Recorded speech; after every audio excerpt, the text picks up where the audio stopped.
The Federal Art Project was a New Deal program to fund the visual arts in the United States. Under National Director Holger Cahill, it was one of 5 federal Project No. 1 projects sponsored by the Works Progress Administration, and the largest of the New Deal art projects. It was created not as a cultural activity but as a relief measure to employ artists and artisans to create murals, easel paintings, sculpture, graphic art, posters, photography, theater, scenic design, and arts and crafts. The WPA Federal Art Project established more than 100 community art centers throughout the country, researched and documented American design, commissioned a significant body of public art without restriction to content or subject matter, and sustained some 10,000 artists and craft workers during the Great Depression. Background: the Federal Art Project was the visual arts arm of the Great Depression-era Works Progress Administration, a Federal I program, funded under the Emergency Relief Appropriation Act of 1935. It operated from August 29, 1935, until June 30, 1943. It was created as a relief measure to employ artists and artisans to create murals, easel paintings, sculpture, graphic art, posters, photography, index of American design documentation, museum and theater scenic design, and arts and crafts. The Federal Art Project operated community art centers throughout the country where craft workers and artists worked, exhibited and educated others. The project created more than 200,000 separate works, some of them remaining among the most significant pieces of public art in the country. The Federal Art Project's primary goals were to employ out-of-work artists and to provide art for non-federal municipal buildings and public spaces. Artists were paid $23.60 a week. Tax-supported institutions such as schools, hospitals and public buildings paid only for materials. The work was divided into art production, art instruction and art research. The primary output of the art research group was the Index of American Design, a mammoth and comprehensive study of American material culture. As many as 10,000 artists were commissioned to produce work for the WPA Federal Art Project, the largest of the New Deal art projects. 3 comparable but distinctly separate New Deal art projects were administered by the United States Department of the Treasury: the Public Works of Art Project, the section of Painting and Sculpture, and the Treasury Relief Art Project. The WPA program made no distinction between representational and non-representational art. Abstraction had not yet gained favor in the 1930s and 1940s and, thus, was virtually unsaleable. As a result, the Federal Art Projects supported such iconic artists as Jackson Pollock before the work could earn them income. One particular success was the Milwaukee Handicraft Project, which started in 1935 as an experiment that employed 900 people who were classified as unemployable due to their age or disability. The project came to employ approximately 5,000 unskilled workers, many of them women and the long-term unemployed. Historian John Gerder observed that the city's unemployment hovered at 40% in 1933.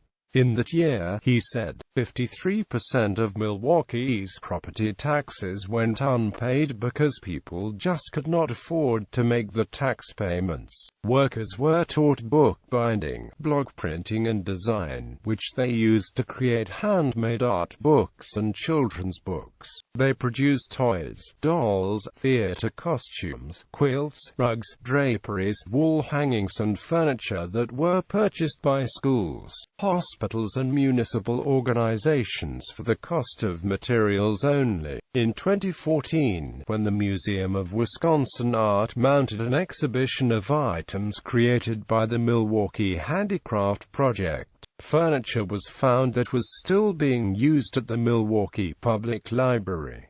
Holger Cahill was National Director of the Federal Art Project. Other administrators included Audrey McMahon, director of the New York region, Clement B. Horpers, director for Minnesota, and Robert Bruce Inverarity, director for Washington State. Notable artists. Some 10,000 artists were commissioned to work for the Federal Art Project. Notable artists include the following: Community Art Center Program. The first federally sponsored Community Art Center opened in December 1936 in Raleigh, North Carolina. Index of American Design. As we study the drawings of the Index of American Design, we realize that the hands that made the first 200 years of this country's material culture express something more than a tutored creative instinct and the rude vigor of a frontier civilization. The index, in bringing together thousands of particulars from various sections of the country, tells the story of American hand skills and traces intelligible patterns within that story. The Index of American Design program of the Federal Art Project produced a pictorial survey of the crafts and decorative arts of the United States. From the early colonial period to 1900, artists working for the Index produced nearly 18,000 meticulously faithful watercolor drawings, documenting material culture by largely anonymous artisans. Objects range from furniture, silver, glass, stoneware and textiles to tavern signs, ships' figureheads, cigar store figures, carousel horses, toys, tools and weather vanes. Photography was used only to a limited degree since artists could more accurately and effectively present the form, character, color and texture of the objects. The best drawings approach the work of such 19th-century trompe-l'oeil painters as William Harnett. Lesser works represent the process of artists who were given employment and expert training. It was not a nostalgic or antiquarian enterprise, wrote historian Roger G. Kennedy. It was initiated by modernists dedicated to abstract design, hoping to influence industrial design. Thus, in many ways it paralleled the founding philosophy of the Museum of Modern Art in New York. Like all WPA programs, the Index had the primary purpose of providing employment. Its function was to identify and record material of historical significance that had not been studied and was in danger of being lost. Its aim was to gather together these pictorial records into a body of material that would form the basis for organic development of American design, a usable American past accessible to artists, designers, manufacturers, museums, libraries and schools. The United States had no single comprehensive collection of authenticated historical native design comparable to those available to scholars, artists and industrial designers in Europe. In one sense, the Index is a kind of archaeology, wrote Holger Cahill. It helps to correct a bias which has tended to relegate the work of the craftsman and the folk artist to the subconscious of our history, where it can be recovered only by digging. In the past we have lost whole sequences out of the story, and have all but forgotten the unique contribution of hand skills in our culture. The Index of American Design operated in 34 states and the District of Columbia from 1935 to 1942. It was founded by Romana Javits, head of the picture collection of the New York Public Library, and textile designer Ruth Reeves. Reeves was appointed the first national coordinator. She was succeeded by C. Adolph Glassgold and Benjamin Knotts. Constance Rourke was national editor. The work is in the collection of the National Gallery of Art in Washington, D.C. The Index employed an average of 300 artists during its 6 years in operation.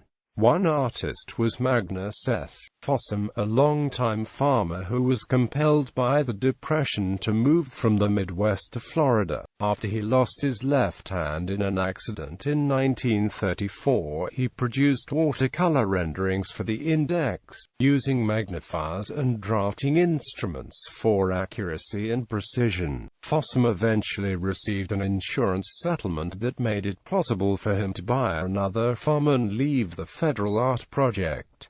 WPA Art Recovery Project.